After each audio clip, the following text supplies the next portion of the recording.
Bienvenue tout le monde sur la chaîne Question de Perspective et aujourd'hui sur mon analyse du jeu Lamplighters League. Et évidemment, on va répondre à la question, est-ce que Lamplighters League est pour vous? Tout d'abord, le jeu est disponible sur PC, donc Microsoft, Windows et aussi sur Xbox One, GeForce Now et Xbox Series. Donc quelques plateformes, mais pas toutes les plateformes sur lesquelles vous allez pouvoir essayer le jeu si jamais il vous intéresse.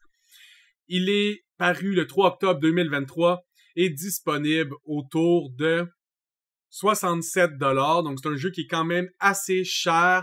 C'est un jeu qui a été développé par Paradox HBS Interactive, entre autres connu pour avoir fait Battletech, Shadowrun ou Miasma Chronicle que vous m'avez vu couvrir. Entre autres, il y a un bundle sur Steam dans lequel vous pouvez acheter les deux jeux en même temps en rabais. Donc, si vous êtes fan de jeux stratégiques tour par tour, puis vous n'aviez pas encore essayé Miasma, mais vous intéressez un peu, ben, la possibilité d'avoir les deux jeux stratégiques tour par tour, mais qui sont complètement différents les uns des autres. Inquiétez-vous pas pour ça. Et combien de temps ça prend pour vaincre Lamplighter? Ici, on parle d'un jeu qui a un temps médian de main story d'à peu près 35 heures, mais que si vous le complétez au complet, on parle ici plus de 55 heures. Respecte pas tout à fait son mandat, mais on parle d'un jeu qui est plus vers le AAA game, qui a un prix du moins qui se vaut plus vers ça, mais qui a un temps de jeu qui est tout à fait normal pour un AAA game. Je veux dire, une 50aine d'heures est un temps moyen, donc il respecte pas son mandat, mais c'est pas comme s'il chargeait 60$ pour 20 heures non plus, mais on aurait préféré un tout petit peu plus de temps de jeu probablement. Donc on va se lancer sur les images puis répondre à la question, est-ce que c'est pour vous? Donc, dans les Lamplighters League, vous êtes un groupe de voleurs. Donc, ça fait un peu changement des tours par tour classiques. Vous n'êtes pas juste là pour tuer des aliens ou tuer des monstres d'autres planètes qui essaient de vous conquérir, comme les classiques Warhammer ou XCOM. Non, vous êtes vraiment là pour essayer de faire de l'exploration, du recon, d'être un voleur, de vous infiltrer dans des endroits. Oui, des fois, il va y avoir des batailles, c'est inévitable, hein? Ce serait pas de la stratégie tour par tour sinon. Mais l'aspect de comment vous intégrer dans la map, comment vous déplacer dans celle-ci, est beaucoup plus réminiscent pour moi d'un jeu d'espionnage dans lequel vous allez trouver le bon endroit pour vous rendre, aussi le bon endroit pour commencer le fight. Vos personnages vont pas nécessairement avoir les mêmes skills, les mêmes opportunités qui lui sont données. Vous allez pouvoir les crouch ou non crouch, vote par-dessus des objets, sprinter pour vous rendre plus vite dans un endroit, mais vous allez faire plus de son. Le son est vu sur la map par des anneaux autour de vous. S'il y a un personnage qui vous entend vous déplacer, il va essayer de se déplacer et venir voir qu'est-ce qui se passe dans cette direction. Puis ici, comme j'ai, il y a certaines formes de puzzle. Évidemment, ici, c'est le puzzle du tutoriel. C'est pour vous montrer, pas très, très compliqué. Mais c'est pour montrer le real-time movement en temps d'infiltration dans lequel vous allez pouvoir envoyer des agents faire des tâches. Donc, si il y a un agent qui va être capable de faire du clambering, donc d'être capable de monter, mais pas nécessairement l'autre agent, donc, ça, en ayant le bon agent, je peux interagir avec le net et ainsi être capable de monter sur la plateforme pour descendre de l'autre bord, pour être capable de l'ouvrir à mon autre agent. Et mon autre agent, lui, aurait d'autres skills qu'il serait capable de faire pour essayer de débloquer l'autre agent. Et vous allez être capable d'avancer comme ça dans la map. Puis, vous avez vos indications très claires sur votre quest. Donc, je dois me rendez-vous avec le courrier. Je dois utiliser Ingrid Bash to destroy the wall. Ici, on voit qu'il y a un wall qui est bloqué. Donc, on a le voleur qui est meilleur pour climber et s'infiltrer dans les endroits. Et on a la fille un peu agressive qui, elle aime bien détruire des choses. Donc, sa job, c'est de détruire des murs pour pouvoir passer. Donc, voici leurs deux petits skills de base disponibles dans votre Real-Time Investigation. On peut voir que sinon, les déplacements sont très lents. Il n'y a rien de trop rapide. Vous allez même pouvoir arrêter vos personnages, les cacher à quelque part, bien regarder, déplacer votre caméra au nécessaire pour bien analyser la situation. Un autre des avantages du personnage qui est capable de climber, c'est quand il est tout seul, c'est plus facile pour lui d'être silencieux, il se déplace en faisant beaucoup moins de bruit. Donc, c'est une autre des opportunités dans ce jeu-là, c'est de séparer vos personnages et en séparant vos personnages, accomplir des choses que vous ne seriez pas nécessairement capable de faire. Donc, ici, on peut voir que j'ai pu sucker punch le mob, il tombe knockout. Ça me donne donc l'opportunité de continuer le chemin ou de libérer le chemin pour un autre personnage.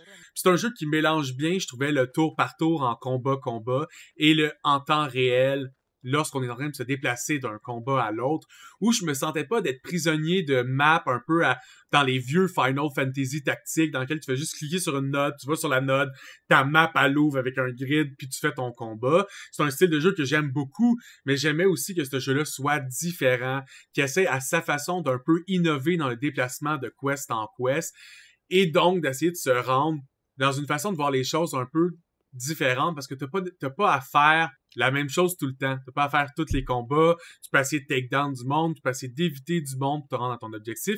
Et ça, on voit qu'elle, son truc, c'est un slam. Donc, tu l'enlignes, elle peut take down 2 personnes dans sa ligne. Donc, je pouvais pas aller juste subtilement derrière pour knocker un, parce qu'ils se parlaient face à face. Donc, la solution, c'était de charger avec mon autre agent. Puis ces mécaniques-là, pour moi, viennent bonifier le jeu grandement. Donc maintenant, voici un combat. Lorsque vous êtes en combat, vous allez voir le nombre d'AP de votre personnage dans le coin inférieur gauche, proche de la face de votre personnage. Vous allez aussi voir le déplacement qu'il peut faire, parce que vous voyez toute la map. Vous voyez aussi le son. Ça, le combat n'était pas commencé, mais j'étais en mode combat. Donc là, je me suis replacé.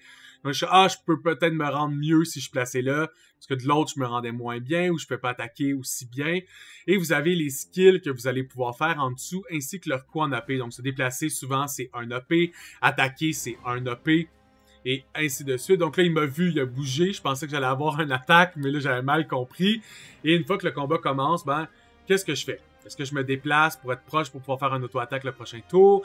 Est-ce que je veux utiliser mon pistolet au risque de devoir reload? On voit qu'ici, j'ai 4 balles dans mon pistolet, donc si je tire 4 fois, je vais devoir reloader. Je vais pouvoir aussi faire des skills, comme lui, son skill spécial, c'est de mettre un decoy sur la map. En tout moment, on peut voir les points de vie. Ça, c'est classique XCOM, Warhammer, tour par tour. Vous avez aussi le nombre de pourcentage de chances que vous avez de toucher le mob dans la position où vous êtes, ainsi que le nombre de chances de faire une attaque critique, qui était le chiffre qui était plus bas en jaune. Vous avez la diminution des points de vie que vous allez faire sur une attaque normale. Donc, je savais qu'elle allait survivre l'attaque. Donc, c'était simple pour moi à gérer.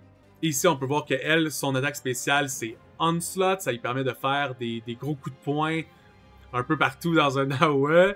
Si je voulais le démontrer, on peut voir que si je faisais cette attaque-là, il allait rester 5 HP. Je faisais l'autre, il allait rester 5 HP. Donc ça valait pas la peine de waste mon ult si dans les deux cas, il allait survivre. Et une fois que le combat est terminé, vous retombez en temps réel. Vous pouvez encore vous déplacer sur la map, essayer de découvrir vers où aller ou vers votre prochain objectif ou votre prochain combat. La raison pourquoi vous me voyez souvent être placé autour des objets, c'est que ça donne de la couverture à votre personnage. Si quelqu'un essaie de m'attaquer en étant dans une zone de vision qui touche, ici on voit qu'il tirait un peu sur la machine, mais ça me donne des pourcentages de chances d'esquiver l'attaque. Évidemment, si je suis complètement de l'autre bord d'un mur, il va devoir se déplacer pour venir me tirer dessus. Et donc, ça lui fait gaspiller des actions. Et moi, ça me donne plus de défense. Donc, c'est bon à essayer de faire. Des fois, vous allez avoir des combats beaucoup plus difficiles. Ici, on voyait que j'en ai déjà knocké 2. Il y en a encore 3. Et ces combats-là, souvent, plus vous êtes capable de faire de choses avant que le combat soit déclenché, donc de take down quelqu'un, d'avoir une position stratégique efficient pour le combat, va vraiment changer vos pourcentages de succès face à ce combat-là. Est-ce que vous allez avoir l'impression que le jeu est trop difficile ou trop facile, dépend de vos capacités d'espion. Ce qui fait changement, c'est quand même nice. Vous n'avez pas juste 2 personnages, rapidement vous allez débloquer un 3e personnage aussi. Et même, vous allez essayer d'aller sauver un 4e personnage. Et donc, essayer de faire votre équipe lentement et sûrement.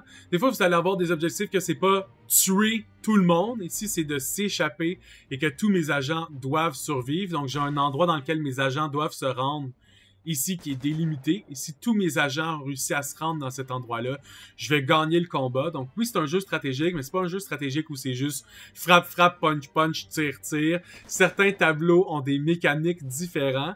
Je joue à des jeux comme Marvel Crisis Protocol ou encore des jeux comme Warhammer. J'adore que vous avez l'opportunité de changer, donner un objectif principal au combat qui va venir changer un peu comment vous allez être un stratège dans ce combat-là, comment vous allez essayer de l'enligner différemment. T'sais, est-ce que vous allez survivre, tuer, avoir looté un objet puis vous enfuir? Ben, tout ça va venir changer les skills que vous allez faire dans le combat et donc essayer de voir vos personnages différemment. Puis moi, ça, pour moi, c'est toujours des grands succès. Je voulais terminer en vous parlant du Hideout que vous débloquez dès que vous allez terminer le tutoriel. Dans celui-ci, vous allez pouvoir augmenter vos personnages dans la section Agents, leur donner des skills supplémentaires, augmenter leurs skills, leur donner des cartes de pouvoir spécial. Vraiment venir les modifier comme bon vous semble pour qu'ils soient un peu plus représentatifs de comment vous allez avoir envie de les utiliser. Vous allez avoir l'onglet World Map pour choisir vos prochaines missions, où c'est que vous voulez vous en aller dans la map. Dans ces jeux-là, vous allez souvent avoir des grandes zones d'un peu de missions dans lesquelles vous allez devoir les couvrir. Vous avez un supplier pour vous acheter des objets qui peuvent être utilisés dans les missions, que ce soit, mettons, des heal packs pour vous guérir pendant les missions ou des grenades et ainsi de suite. Donc, plusieurs petites choses que vous allez pouvoir faire entre les missions. Si vous avez déjà joué aux jeux comme XCOM et Warhammer que j'ai couvert en jeu tactique tour par tour. Pour ça, c'est vraiment, vraiment similaire si vous êtes familier. Si vous n'êtes pas familier, celui-ci est un peu moins complexe que les autres. Donc, c'est un bon jeu d'entrée. Si jamais vous voulez un jeu stratégique tour par tour qui est un peu moins difficile dans ses combats, comme il vous permet de compenser par le temps réel dans lequel vous vous déplacez réellement, puis vous pouvez faire des knockouts ou des assassinations pour vous rendre le combat un peu plus facile, alors que les autres jeux ne vous permettent pas vraiment de faire ces modifications-là à un combat donné. Et pour la World Map, vous allez avoir des nodes. Si vous allez sur une node, ça va vous dire clairement quelles ressources vous allez récupérer. Donc, si je ferais 1 d'intelligence, je ferais 75 à mon supplier et 6 de mes SP, je pense. Et ces ressources-là peuvent être dépensées et utilisées dans votre hideout pour faire multiples choses. Donc, qu'est-ce que j'ai pensé des Lamp Lighters League? C'est vraiment un bon jeu. Je le conseille, malgré qu'il est un peu cher. Je comprendrais que vous y attendre qu'il y ait un rabais dessus. Si jamais vous voyez d'autres jeux passer comme les XCOM, puis que vous n'avez pas essayé ces jeux-là non plus, je vous les conseille aussi. Personnellement, j'avais affronté XCOM, surtout le nouveau, mettons, Chimera ou les nouveaux, versus Lamplighter. Je pense que j'aime un tout petit peu plus XCOM, mais juste parce que thématique à Alien, j'aime bien ça. Il y a certains personnages que j'ai bien aimés dans l'histoire, mais ça reste que super bon jeu.